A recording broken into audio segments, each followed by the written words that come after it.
सनातन वैदिक धर्म की परंपरा में, वैदिक साहित्य में छठ पूजा, सूर्य उपासना का विधान कहीं नहीं है। हाँ, ये तो विधान है कि जब सूर्य उदय और सूर्य अस्त के समय उपासना का विधान है। किसकी उपासना? तो संसार में तीन तत्व हैं मुख्य रूप से। एक ईश्वर है, दूसरा जीवात्मा, तीसरा प्रकृति। ईश्वर परमात्मा जो सृष्टि को बनाता है, दूसरा तत्व सृष्टि प्रकृति, प्रकृति से जो सृष्टि बनी, और तीसरा जीवात्मा। ये तीन तत्व हैं। ईश्वर सृष्टि करता है, और सृष्टि करने में क्या है? सृष्टि 33 तत्व, जिसको हम 33 देवता कहते हैं। और वो 33 देवता कौन है? वो 33 देवता है अग्नि देवता, वातो देवता, सूर्य देवता, चंद्रमा देवता, वसवो देवता, रुद्र देवता, आदित्य देवता, मर्तो देवता इत्यादि 33 देवता। ये 33 देवता परमात्मा ने बनाकर हम सब जीवों को दिया है। तो परमात्मा सृष्टि करता है, क्रिएटर है, और सारी सृष्टि क्रिएशन है। 33 देवता परमात्मा की बनाई हुई सृष्टि हैं, सृष्टि के तत्व हैं, क्रिएशन है। तो उपासना किसकी करनी है? सुबह और शाम।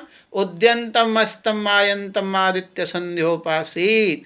सूर्य उदय के समय सूर्य अभिमुख होकर, सूर्य अस्त के समय सूर्य अभिमुख होकर किसकी उपासना करनी है?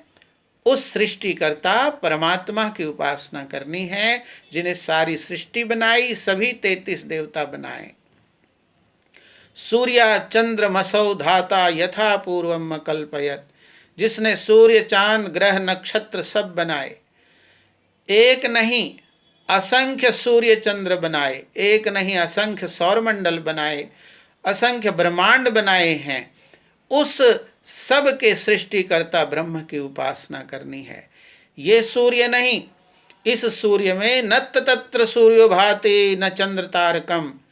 ये जो सूर्य हमारे सम्मुख है, ये सूर्य अपने प्रकाश से प्रकाशित नहीं है। हमें उपासना उसकी करनी है जिसके प्रकाश से ये सूर्य प्रकाशित है, जिसके प्रकाश से ये अग्नि प्रकाशित है।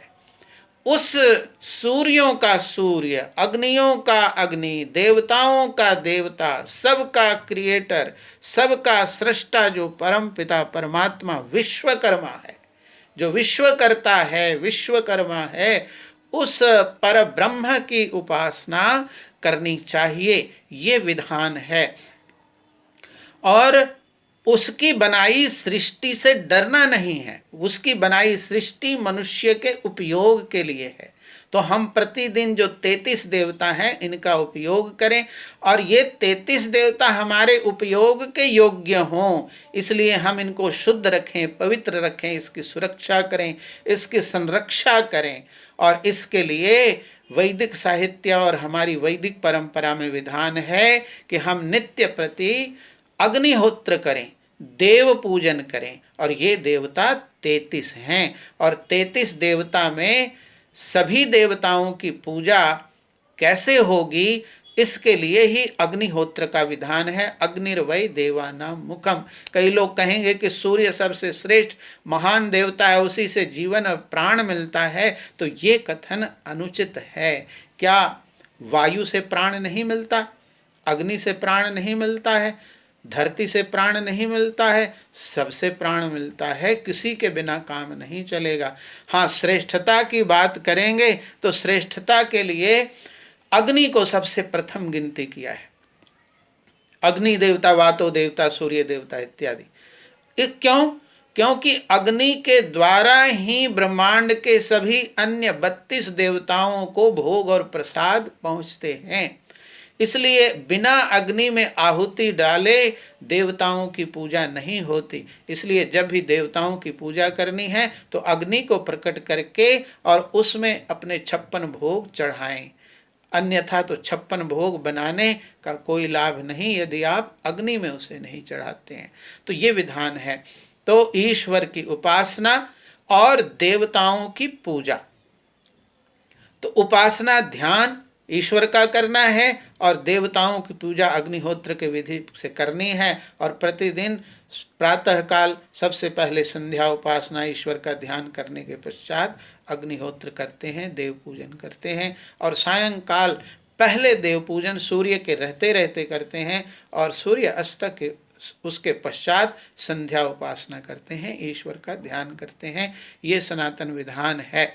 तो छठ पूजा का जो वर्तमान समय में छठ पूजा चल रही है, इसका विधान वेद शास्त्र में, सनातन परंपरा में, रामायण महाभारत गीता जैसे इतिहास में भी इसका कोई नाम निशान नहीं है।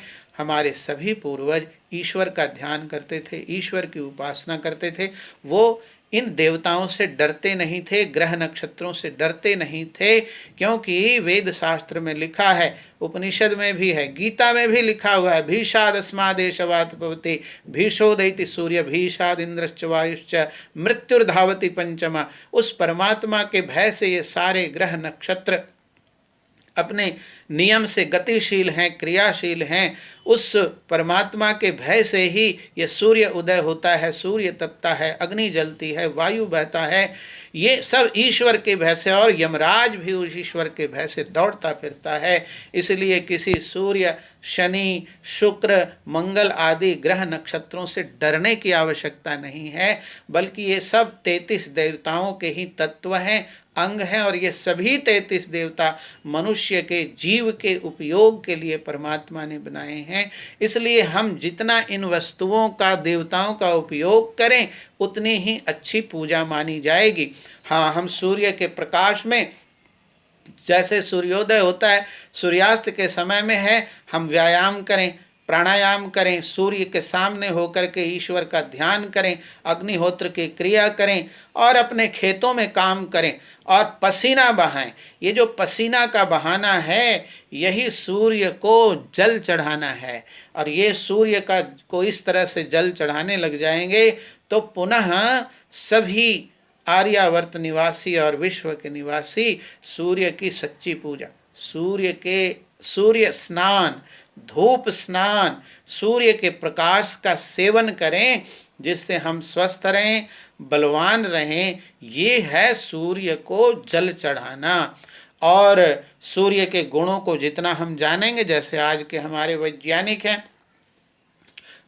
आदित्ययान भेज रहे हैं, गगनयान भेज रहे हैं, सूर्य का अध्ययन कर रहे हैं, और सूर्य का अध्ययन करके सूर्य का अधिक से अधिक गुणों को जान करके, हमारे जैसे हम सौर पैनल लगा करके अपनी सौर ऊर्जा से घर को प्रकाशित कर रहे हैं, और टीवी भी चला रहे हैं, फ्रिज भी चला रहे हैं। सूर्य से ऊर्जा लेकर के सारे हम यंत्रों को चलाना सीख रहे हैं, आत्मनिर्भर हो रहे हैं ऊर्जा के क्षेत्र में। तो सूर्य की सही उपासना, सही पूजा ये है। और सभी देवताओं की पूजा करनी है तो उसके लिए अग्निहोत्र, हवन करने का विधान सनातन धर्म के अंदर है। केवल एक देव की पूजा नहीं, केवल सूर्य ही श्रेष्ठ नहीं है, अन्य देवता भी उतने ही श्रेष्ठ हैं। हम हवा के बिना भी 5 मिनट जीवित नहीं रह सकते, अग्नि के बिना भी नहीं रह सकते, धरती के बिना भी नहीं, आकाश के बिना भी। सभी देवता महत्वपूर्ण है, और सबके पूजा का माध्यम अग्निहोत्र है, देव पूजा है, हवन है। तो इस वीडियो को अधिक से अधिक पूरा सुने भी और साझा भी करें, जिससे कि ज्ञान का प्रकाश सब जगह फैले। धन्यवाद।